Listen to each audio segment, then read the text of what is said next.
সুপ্রিয় দর্শক, আসসালামু আলাইকুম। আমি মোনালিসা শেলিস কিচেনে সবাইকে স্বাগতম জানাই রাজকীয় স্বাদের চিকেন কোরমা রেসিপি দেখার জন্য। এই চিকেন কোরমা পোলাও দিয়ে খেতে খুবই টেস্ট লাগে এবং তৈরি করাও সহজ। চলুন তাহলে চিকেন কোরমা তৈরির প্রসেসটা দেখে নিই। রেসিপির শুরুতে 1 কেজি চিকেন রেগুলার কাট করে কেটে নিয়েছি। এবার এর মধ্যে দিব লবণ ও 2 টেবিল চামচ টক দই। এই টক দই আমার ঘরে তৈরি। এই রেসিপি আমি আগেই আপনাদের সাথে শেয়ার করেছি। ডেসক্রিপশন বক্সে লিংক দেওয়া আছে, লাগলে দেখে নেবেন।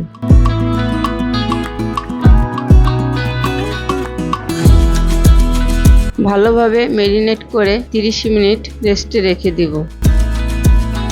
1 থেকে 1.5 কাপ পরিমাণ জাল করা তরল দুধের মধ্যে সামান্য জাফরান মিশিয়ে এক সাইডে রেখে দিব। এবার চুলায় প্যান বসিয়ে তাতে 1/2 কাপ সাদা তেল ও 1 টেবিল চামচ ঘি গরম করে 1 কাপ পেঁয়াজ কুচি লালচে করে ভাজবো। ভাজা হলে উঠিয়ে নিব। উঠানো হলে এই তেলে 1/2 কাপ পেঁয়াজ কুচি হালকা ব্রাউন করে ভেজে 2টি তেজপাতা, 2 টুকরো দারুচিনি, জয়ত্রী ছোট 1 টুকরা পরিমাণ, কালো এলাচ 1টি, 4টি সাদা এলাচ, কালো গোলমরিচ 8-10টি একটু ভাজবো, এতে সুন্দর একটা ফ্লেভার আসবে। এবার 1/3 কাপ পেঁয়াজ বাটা কিছু সময় কষিয়ে আদা বাটা 1 টেবিল চামচ, রসুন বাটা 1 টেবিল চামচ দিয়ে ভালোভাবে কষাবো, যাতে আদা রসুনের কাঁচা গন্ধ না থাকে।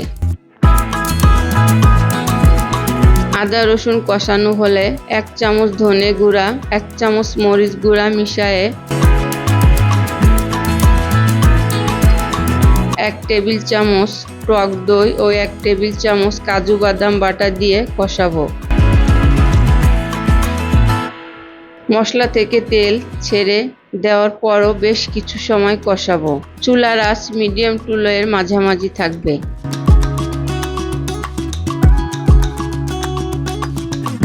এবার 1/2 কাপ তরল দুধ দিয়ে মিশিয়ে কষাবো। মশলা যত ভালো কষানো হবে চিকেন কোরমা খেতে তত বেশি টেস্ট হবে। তেল উপরে উঠে আসলে আরও বেশ সময় কষাবো। এই পর্যায়ে টক দই মাখানো চিকেন দিয়ে তার মধ্যে স্বাদ মতো লবণ দিয়ে মিশিয়ে বেশ কিছু সময় কষাবো। কষানো হলে জাফরান মিশ্রিত দুধ ও 4-5টি কাঁচামরিচ দিয়ে মিশিয়ে ঢেকে দিব চিকেন সিদ্ধ হওয়ার জন্য।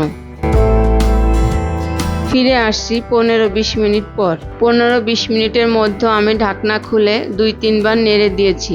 চিকেনগুলো দুধের মধ্যে সুন্দর ফুটতে শুরু করেছে। এবার এর মধ্যে 1/2 চামচ চিনি ও কিছু কিশমিশ মিশিয়ে আরও কিছু সময় রান্না করে